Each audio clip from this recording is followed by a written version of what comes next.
તો હાર્દિક પટેલે આજે કેસરીઓ ધારણ કર્યો। સીઆર પાટીલે ખેસ પહેરાવીને અને હાર્દિક પટેલને ભારતીય જનતા પાર્ટીમાં આવકાર આપ્યો હતો। આજે કમલમ ખાતે તેઓ રોડ શોના મારફતે પહોંચ્યા હતા અને ભારતીય જનતા પાર્ટીમાં તેઓ જોડાઈ ગયા હતા।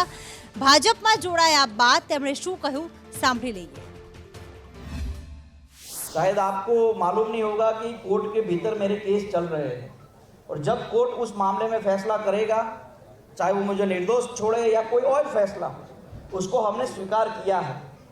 इसी गुजरात की कोर्ट ने हमें 2 साल की सज़ा दी थी और माननीय सुप्रीम कोर्ट ने 2 साल की सज़ा पर रोक भी दिया है। तो पहली बात यह है कि कानून की प्रक्रिया में हम कभी भी टिप्पणियाँ नहीं करते। हमें भरोसा है कि हमने सही काम किया है, जनहित के लिए काम किया है, तो निश्चित रूप में आने वाले दिनों में हम निर्दोष भी हो जाएंगे। हम राष्ट्रीय हित के काम में जुड़ने के लिए आए हैं। आंकड़ा हमारे लिए मायने नहीं रखता, हमारा दिल देश के लिए कितना बड़ा है वो मायने रखता है। सबसे पहली बात ये है कि आज यहाँ कौन सा शक्ति प्रदर्शन करने के लिए हम आए, फिर भी अपने आप में लोग यहाँ पर आए हैं साथ देने के लिए, उत्साह देने के लिए, उनका भी हम हृदय से स्वागत करते हैं। पहली बात कि जिन परिवारों को रोजगार देने की जहाँ तक बात है, उसमें मुझे भरोसा है कि सरकार की ओर से मिलेगा और जब तक उस प्रक्रिया में आगे बढ़ेंगे तब तक उन परिवारों को वैकल्पिक रूप से रोजगार देने का फैसला हम लोगों ने कर दिया। तो हार्दिक पटेले कह્યું કે કોંગ્રેસના કામથી દુઃખી થઈને હું ભારતીય જનતા પાર્ટીમાં જોડાયો। આજે ભાજપમાં જ્યારે કમલમ ખાતે તેઓ પહોંચ્યા હતા ત્યારે આખો ઘટનાક્રમ કર્યો હતો। હાર્દિક પટેલે શું જણાવ્યું પત્રકારોના સવાલના જવાબમાં હિરેન જણાવશે। જી હિરેન। वर्ष 2015 में पाटीदार समाजનું आंदोलन થયું ત્યારથી લઈ અને હાર્દિક પટેલ કોંગ્રેસમાં ગયો અને કોંગ્રેસ બાદ તેને રાજીનામું આપ્યું અને ભારતીય જનતા પાર્ટીમાં જોડાવાનું નિશ્ચિત હતું। આજે શક્તિ પ્રદર્શન રૂપે, શક્તિ પ્રદર્શન સીધી રીતે નહોતું પરંતુ શક્તિ પ્રદર્શન રૂપે હાર્દિક કમલમમાં પહોંચ્યો હતો। પરંતુ હાર્દિકનું કમલમમાં સ્વાગત એ પ્રકારે કરવામાં આવ્યું કે ભારતીય જનતા પાર્ટી પાસે પણ અન્ય પાટીદાર નેતાઓ છે, કડવા પાટીદાર સમાજના નેતાઓ છે, એ બતાવવા માટે ઋત્વિજ પટેલ દ્વારા સીઆર પાટીલનું સ્વાગત કરવામાં આવ્યું હતું। સાથે જ મનીષ પટેલ છે તેમને પણ હાજર રાખવામાં આવ્યા હતા। યુવા મોરચાના પ્રમુખ પ્રશાંત કોરાટને પણ હાજર રાખવામાં આવ્યા હતા। એટલે એક પ્રકારે હાર્દિક પટેલના સ્વાગત સાથે હાર્દિકને પોતાના કદ પ્રમાણે અન્ય પાટીદાર નેતાઓ મૂળ ભારતીય જનતા પાર્ટીના છે એ પણ યુવા ચહેરાઓ છે, યુવા નેતાઓ છે, તે બતાવવાનો પ્રયાસ ભારતીય જનતા પાર્ટીએ કર્યો હતો। પત્રકાર પરિષદ દરમિયાન પણ હાર્દિકે ઘણા જવાબો સીધી રીતે આપવાનું ટાળ્યું હતું। 1200 કરોડની ઓફર કોણે ને ક્યારે આપી હતી તેનો જવાબ હાર્દિક નહોતો આપી શક્યો। સાથે જે પોતાની માતાનું છઠ્ઠી ધાવણ લાજશે એ પ્રકારનું નિવેદન પણ તેણે આપ્યું હતું। જણાવ્યું હતું કે મારી ઘર વાપસી થઈ છે, પરંતુ આ મામલે કોંગ્રેસ લાલ ગુમ થઈ ગઈ છે ને કોંગ્રેસના પ્રદેશ પ્રમુખ જગદીશ ઠાકોરે આખે હાર્દિકે જ્યારે કેસરીઓ ધારણ કર્યો છે ત્યારે શું કહ્યું તેમની પ્રતિક્રિયા જાણી લઈએ। અમે અહીંયા આવ્યા છીએ ભિલોડા વિધાનસભા કોંગ્રેસ પક્ષનું મોટા પાયે સંમેલન થઈ રહ્યું છે। આદિવાસી સત્યાગ્રહ રેલી દાહોદમાં થઈ। 27 ટ્રાઇબલ સીટો ઉપર કોંગ્રેસનું પ્લાનિંગ અને 13 ટ્રાઇબલ પ્રભાવિત સીટો એમ કરીને 40 સીટો ઉપર આદિવાસી સમાજ ભારતીય જનતા પાર્ટીની રાજ્ય સરકાર અને ભારત સરકારથી નારાજ છે। એના દરેક જિલ્લામાં, દરેક તાલુકામાં ઇસ્યુ છે। એ ઇસ્યુ ઉપર છેલ્લા 1.5-2 વર્ષથી આદિવાસી સમાજના સામાજિક, રાજકીય, એનજીઓ, બુદ્ધિજીવીઓ, રિટાયર કર્મચારીઓ, એક્સ આર્મી મેન આ બધા આંદોલનો કરી રહ્યા છે। એ આંદોલનને ટેકો આપવા માટે અમે એક આદિવાસી રેલી ગાંધીનગરમાં કરી। ખૂબ મોટો સહકાર મળ્યો એમને અને આ વાત જ્યારે રાહુલજીને કરી ત્યારે રાહુલજીએ પણ કહ્યું કે હું આદિવાસીઓના પ્રશ્નોને ટેકો કરવા માટે આવીશ અને દાહોદમાં આવ્યા। એમણે સમગ્ર આંદોલનો ચાલી રહ્યા છે તેને ટેકો જાહેર કર્યો છે। 40 સીટોનું અમારું પ્લાનિંગ અમે ચાલુ કર્યું છે અને આ બધા કાર્યક્રમોના ભાગરૂપે જ દાતા કાર્યક્રમ પૂરો કર્યો, કાલે ખેડબ્રહ્મા કર્યો, આજે તો વિધાનસભાની ચૂંટણી જેમ જેમ નજીક આવી રહી છે તેમ તેમ પક્ષ પલટાની મોસમ જે છે એ શરૂ થઈ રહી છે। આજે પણ વધુ એક કોંગ્રેસી નેતા જે છે ભારતીય જનતા પાર્ટીમાં જોડાઈ ગયા। આજે કમલમ ખાતે તેઓ પહોંચ્યા હતા।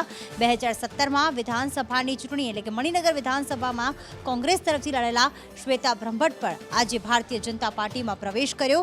આ ભાજપ પ્રવેશ બાદ તેમણે શું કહ્યું સાંભળી લઈએ। આજના દિવસ માટે એક નવું પગલું ભરવા જઈ રહી છું, એક નવી જર્ની શરૂ કરવા જઈ રહી છું।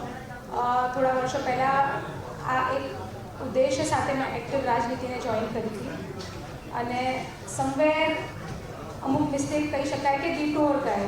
મારું હંમેશા એવું માનવું છે કે જ્યારે પણ રસ્તામાં કોઈ અવરોધ હોય તો એ અવરોધ એટલા માટે જ છે કારણ કે ઈશ્વર તમારી માટે બીજો રસ્તો, સારો રસ્તો તરફ લઈ જવા માંગે છે તમારા મંજિલ સુધી.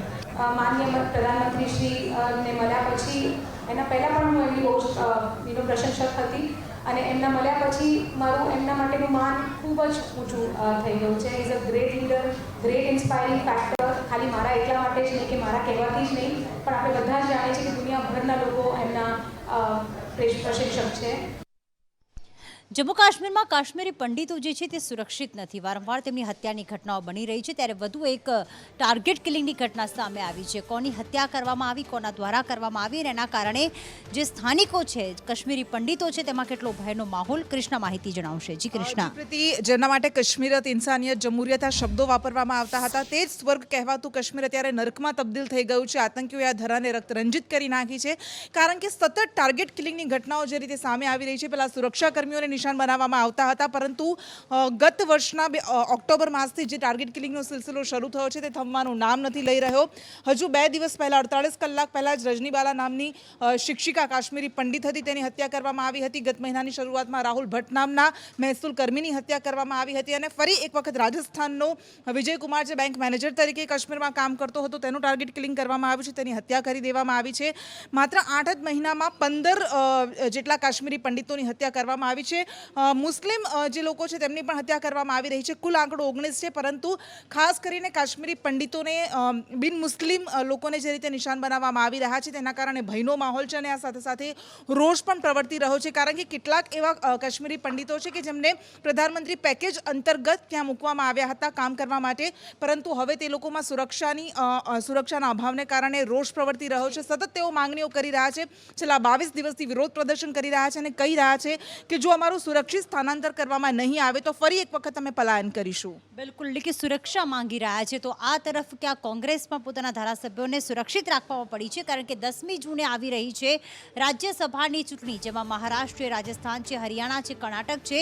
આ 4 રાજ્યો માટે ભારતીય જનતા પાર્ટીએ રાજ્યસભાની ચૂંટણીમાં પ્રભારી તો નિયુક્ત કર્યા છે, પરંતુ કોંગ્રેસ પોતાના ધારાસભ્યોને બચાવવામાં પડી છે. એટલા જ માટે રાજસ્થાનના અને હરિયાણાના જે ધારાસભ્યો છે તેમને જ્યાં ચિંતન શિબિર થઈ હતી ઉદયપુર ખાતે, ત્યાં શિફ્ટ કરવાની કાર્યવાહી પણ હાલમાં ચાલવા થઈ રહી છે. રાજ્યસભાની ચૂંટણીમાં શું અપડેટ છે, અજય માહિતી જણાવશે. જી અજય. देखिए, निश्चित तौर पे 15 राज्यों की 57 राज्यसभा सीटों पे चुनाव होना है और ख़ास करके 1 महीने बाद राष्ट्रपति का चुनाव होना है. उससे पहले ये राज्यसभा का चुनाव क्लियर करना जरूरी है. 10 तारीख को वोटिंग होनी है और कल नामांकन का आखिरी दिन है. लेकिन 10 तारीख को जो वोटिंग होनी है उसको लेकर के सभी पार्टियों की तरफ से अपनी अपनी तैयारियां की जा रही है. यहाँ तक कि भारतीय जनता पार्टी की तरफ से 15 राज्यों में अगर बात करें तो सिर्फ 4 राज्यों के लिए अपने प्रभारी नियुक्त किए गए हैं. इसका मतलब ये है कि 4 राज्यों पर भारतीय जनता पार्टी खासा फोकस कर रही है.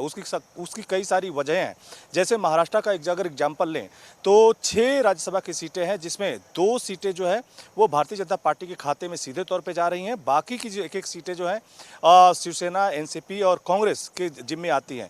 लेकिन एक सीट जो है एनसीपी, जो शिवसेना है, अपने एलाइज के साथ और निर्दलियों के साथ जीत सकती है. लेकिन भारतीय जनता पार्टी ने भी कैंडिडेट खड़ा कर दिया है, जिसकी वजह से मामला तिकोना हो गया है. यानी जो पार्टी निर्दलियों पे दाव लगाएगी, ज्यादा जोर आजमाइश करेगी, वही जीत सकती है. इसी तरह से राजस्थान में एक निर्दलीय उम्मीदवार खड़ा होने की वजह से भी मामला काफी तिकोड़ी हो गया है या खींचतान वाला हो गया है, जबकि वहां पे 4 राज्यसभा की सीटें हैं. इसी तरह से हरियाणा में 2 राज्यसभा की सीटें हैं और वहां पे भी ये कहा जा रहा है कि जो निर्दलीय उम्मीदवार हैं उनके भरोसे ही जीत की जो नैया है वो तय हो सकती है. तो हरियाणा, राजस्थान, महाराष्ट्र और कर्नाटक के लिए भारतीय जनता पार्टी ने प्रभारी नियुक्त कर दिया है, स्पेशल तौर पे इसी मामले को देखने के लिए.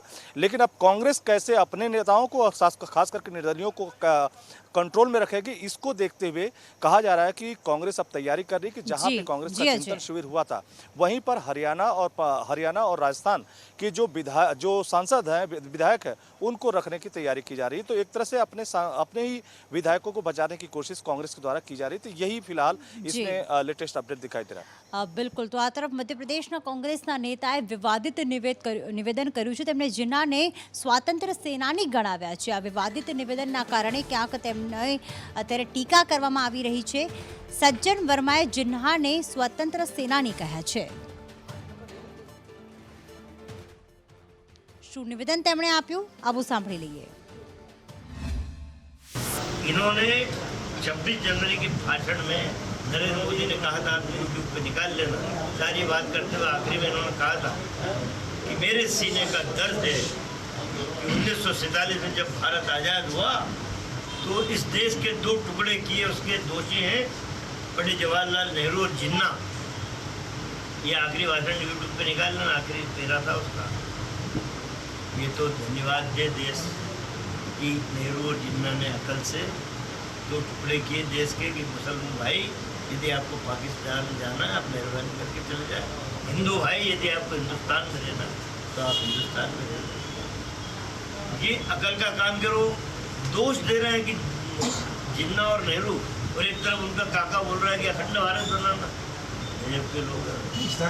मैं इसका जवाब देता हूँ. क्या स्वतंत्रता के संग्राम में इनकी हिस्सेदारी थी या नहीं थी, ये मुझे पत्रकार भाई बता दो. क्या जिन्ना की हिस्सेदारी, क्या स्वतंत्रता संग्राम सेनानी थे कि नहीं थे? ये देश तोड़ने में नहीं. देखिए आप पहले एक पॉइंट पे आ जाए ना. आप उसी पॉइंट पे आके देश तोड़ा, उसने तो भला किया. अरे भला किया उसने तो. यदि ये डराते हैं कि भाई मुसलमान बहुत बढ़ रहा है, उसी पॉइंट को तो मैंने आपको क्लियर किया कि पढ़े लिखे व्यक्ति के दिमाग में भी कि देश तोड़ दिया. अबे तुम्हें खड़े रहने की जगह दी मोहन भागवत और मोदी. તો આ તરફ સોનિયા ગાંધી કોરોના પોઝિટિવ આવ્યા છે, જેના જ કારણે પ્રિયંકા ગાંધીએ પોતાનો ઉત્તર પ્રદેશ લખનૌનો જે પ્રવાસ હતો તે રદ કર્યો અને સોનિયા ગાંધીની તબિયતના કારણે તેઓ લખનૌથી દિલ્હી પરત ફર્યા છે. શું વધુ અપડેટ અંકિત જણાવશે? જી અંકિત. તે કાર્યક્રમ જે કોંગ્રેસનો હતો, એઆઈસીસીનો કાર્યક્રમ હતો, જેમાં મોટી સંખ્યામાં લોકો હાજર હતા અને જાણકારી એવી મળી રહી છે કે સોનિયા ગાંધીની સાથે સાથે અન્ય લોકો જે ત્યાં હાજર હતા, જે કાર્યકર્તાઓ હતા, નેતાઓ હતા, તેમાંથી પણ મોટાભાગના લોકો કોરોના સંક્રમિત થયા છે. સોનિયા ગાંધી સંક્રમિત થયા છે તેની માહિતી રણદીપ સુરજીવાલા જે કોંગ્રેસના પ્રવક્તા છે તેમણે આપી છે. તેમણે એ પણ કહ્યું છે કે 8 જૂન જ્યારે ઈડી સમક્ષ સોનિયા ગાંધીને હાજર થવાનું છે, કારણ કે ઈડી દ્વારા સમન્સ પાઠવવામાં આવ્યું છે, તે પહેલાં સોનિયા ગાંધી સાજા થઈ જશે તેવી પણ માહિતી તેમણે આપી છે. આ સાથે તેમણે કહ્યું છે કે સોનિયા ગાંધી અત્યારે જે સ્વસ્થ છે તેના તરફ આગળ વધી રહ્યા છે, એટલે કે તેમની જે તબિયત છે તે સુધારા પર જોવા મળી રહી છે. સોનિયા ગાંધીએ પણ પોતાનો જે લખનૌનો પ્રવાસ છે તે કાર્યકર્તાઓની વચ્ચે ત્યાં પહોંચ્યા હતા, તે કાર્યક્રમ પર ટૂંકાવી દીધો છે અને સોનિયા ગાંધી એટલે કે તેમની માતા જોડે તેઓ પરત ફર્યા છે. બીજી તરફ એ પણ માહિતી મળી રહી છે, સુરજેવાલાએ કહ્યું છે કે 8 તારીખે જ્યારે રાહુલ ગાંધી અને સોનિયા ગાંધી બંને ઈડી સમક્ષ હાજર થવાનું છે.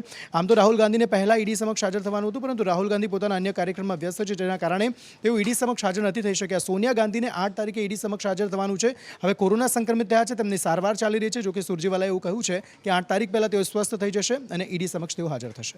તો આ તરફ ચોમાસું સત્તાવાર ગુજરાતમાં બેસે એ પહેલાં જ અલગ અલગ જગ્યાએ વાતાવરણમાં પલટો આવ્યો છે. બોટાદના ગઢડામાં ગઈકાલે મોડી સાંજે વાતાવરણમાં પલટો આવ્યો અને ક્યાંક અમી છાંટણા થયા હતા. તો આ તરફ સુરતમાં પણ વાદળછાયું વાતાવરણ, તો ઓલપાડમાં પણ ક્યાંક આવું જ વાતાવરણ જોવા મળ્યું હતું. વરસાદ પહેલાં પ્રી મોન્સૂન એક્ટિવિટી અંગે શું અપડેટ છે? ઝંખના માહિતી આપશે. જી ઝંખના. જી ચોક્કસથી વાત કરીએ તો પ્રીતિ, એક બાદ એક શહેરોમાં ક્યાંક વર્ષાનું હવે આગમન થઈ રહ્યું છે અને હવામાન ખાતાએ આગાહી કરી છે કે સુરતમાં આગામી સમયમાં વરસાદ આવી શકે છે અને કાળા ડિબાંગ વાદળો સવારથી છવાયેલા છે. અમી છાંટણા થઈ ચૂક્યા છે. સુરતના ઓલપાડ વિસ્તારમાં સવારથી જ વાદળછાયું વાતાવરણ રહ્યું હતું અને વરસાદની શરૂઆત થઈ છે. જો બોટાદની વાત કરીએ, બોટાદના ગઢડામાં બી વરસાદ પડ્યો છે, પરંતુ અહીંયા માત્ર વરસાદની ખુશીની સાથે સાથે ક્યાંક ને ક્યાંક ખેડૂતો માટે પણ ચિંતાનો વિષય ઊભો થઈ ગયો છે, કારણ કે 30% ઉપર ખેતીનો પાક હજી લેવાનો બાકી છે અને આ રીતે અગાઉ વરસાદ પડવાને કારણે થઈને ખેડૂતોમાં પણ અત્યારે ચિંતાનું મોજું ફરી વળ્યું છે. બિલકુલ, કારણ કે મુખ્યત્વે કહેવાય ને કે ચોમાસું સત્તાવાર બેસે તે પહેલાં ડાંગરની ખેતી કરવામાં આવતી હોય છે. ડાંગરની 30% ખેતી હજી 30% ખેતી લેવાની બાકી છે અને એ પહેલાં વરસાદના અમી છટણા ખેડૂતોને નુકસાન કરાવી શકે. તો આ તરફ એટીએસની સફળ કામગીરી પણ અહીંયા સામે આવી રહી છે. ખાસ મહત્વના સમાચાર એ પણ મળી રહ્યા છે. શંકાસ્પદ એટીએસના ઇનપુટ્સના આધારે જે બોટ તેમણે પકડી હતી તેના કારણે હવે ક્યાંક અલ નોમન નામની શંકાસ્પદ બોટ તેમણે જે પકડી હતી તે અંગે મહત્વના સમાચાર મળી રહ્યા છે. મયુર વધુ વિગતો આપશે. જી મયુર. બિલકુલ પ્રીતિ, ઇનપુટ એટીએસે આપ્યા હતા અને કોસ્ટગાર્ડ છે તેમના દ્વારા કાર્યવાહી કરવામાં આવી હતી. કોસ્ટગાર્ડની કાર્યવાહીની અંદર અલનોમાન નામની એક બોટ છે તે ઝડપાઈ છે. તેની અંદર 7 જેટલા લોકો પકડાયા છે. સાથે 7 લોકો બલુચિસ્તાનના રહેવાસીઓ હોવાની વિગતો સામે આવી છે. પ્રાથમિક પૂછપરછની અંદર એવી વિગતો પણ સામે આવી છે કે બોટની અંદર લગભગ 50 કિલો કરતાં વધુનો જથ્થો ડ્રગ્સનો હતો. જેવી કોસ્ટગાર્ડની ટીમ ત્યાં પહોંચી એવો આ જથ્થો છે તેને દરિયાની અંદર ફેંકી દીધો હતો. હાલ સાથે સાથ જે બલુચિસ્તાનના રહેવાસીઓ છે તેમને એટીએસને સોંપવાની કાર્યવાહી કરવામાં આવી છે. એટીએસ દ્વારા આખા ઇનપુટ્સ આવ્યા હતા અને એ કોસ્ટગાર્ડને ફોલો કરવા માટે આપ્યા હતા અને ત્યારબાદ આ કાર્યવાહી કરવામાં આવી છે. બિલકુલ. તો આ તરફ સુરતની સ્મીમેર હોસ્પિટલ વધુ એક વખત વિવાદમાં આવી છે. કઈ રીતે કરોડોના લાખોના બિલ જે છે પસાર કરવામાં આવ્યા સ્મીમેર હોસ્પિટલમાં. સુરતની કે જ્યાં મહાનગરપાલિકા સંચાલિત સ્મીમેર હોસ્પિટલ છે વધુ એક વખત વિવાદમાં આવી છે. કઢી અને ખીચડીના કરોડોના બિલ રજૂ કરવામાં આવ્યા. તો આ તરફ કોરોના વખતે રિપોર્ટ કઢાવવાના લાખો રૂપિયાના બિલ, તો જે ઇન્જેક્શન્સ હતા તેનું પણ બિલ પસાર કરવામાં આવ્યું છે. કઈ રીતે આખી સ્મીમેર હોસ્પિટલે ખોટા બિલો રજૂ કર્યા, રાબિયા માહિતી આપશે. જી રાબિયા.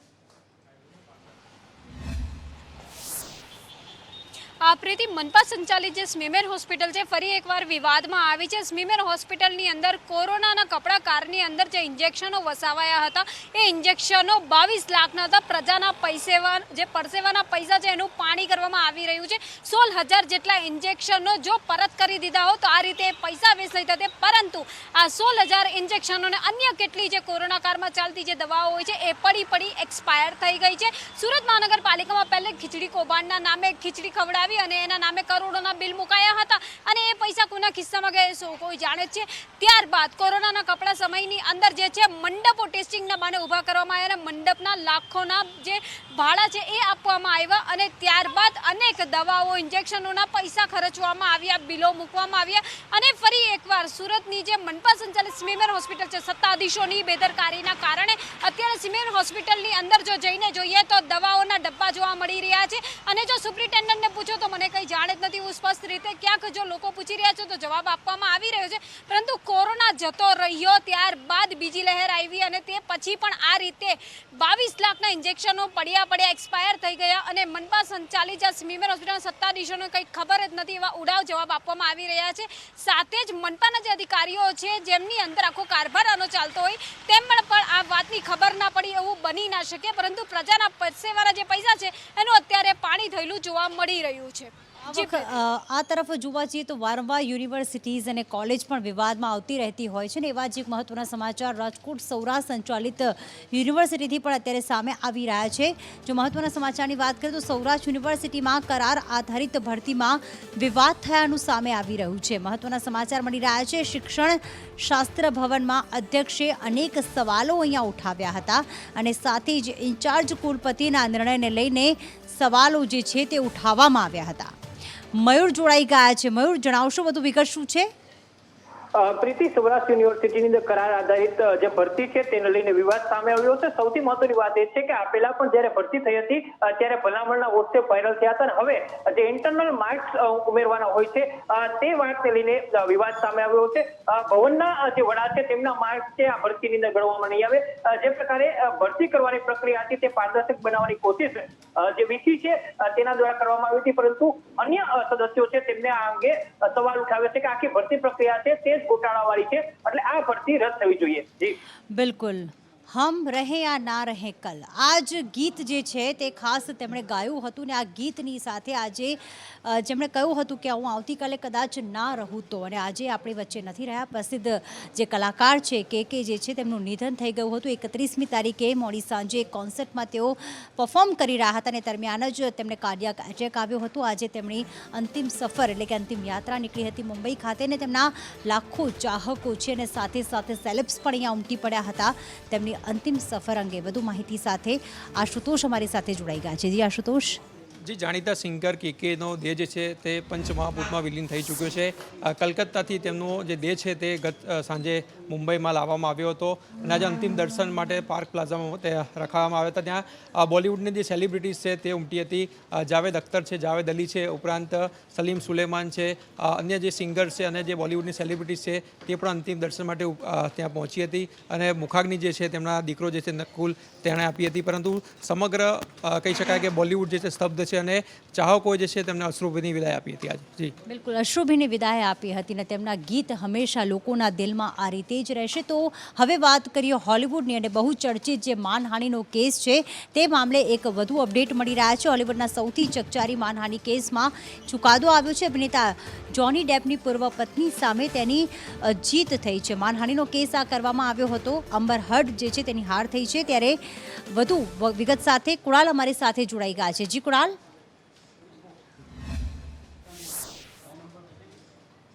બિલકુલ, જે રીતે હોલિવૂડના સૌથી ચકચારી માનહાનિ કેસમાં મહત્વનો ચુકાદો આવ્યો છે અને પ્રસિદ્ધ અભિનેતા હોલિવૂડના જોની ડેપ કે જેમની સામે પૂર્વ પત્નીએ આરોપ કર્યા હતા, એક આર્ટિકલમાં ઘરેલુ હિંસાના આરોપ લગાવ્યા હતા, જેમાં જોની ડેપની અંતે જીત થઈ છે અને જે પૂર્વ પત્ની છે અંબર હર્ડ તેણે 116 કરોડ ચૂકવવાના કોર્ટે આદેશ કર્યા છે. એટલે જે ઘણા સમયથી જે ચકચારી ભર્યા માનહાનિ કેસનો જે ચુકાદો ચાલતો હતો, કોર્ટમાં સુનાવણી ચાલતી હતી, અંતે 116 કરોડ ચૂકવવાના આદેશ કરવામાં આવ્યા છે. જોની ડેપની જીત થઈ છે. તો ન્યૂઝ એટ 2માં અત્યારે બસ આટલું જ. બધું અપડેટ માટે આપ જોતા રહો સંદેશ ન્યૂઝ, હંમેશા તમારી સાથે, સત્યની સાથે. નમસ્કાર.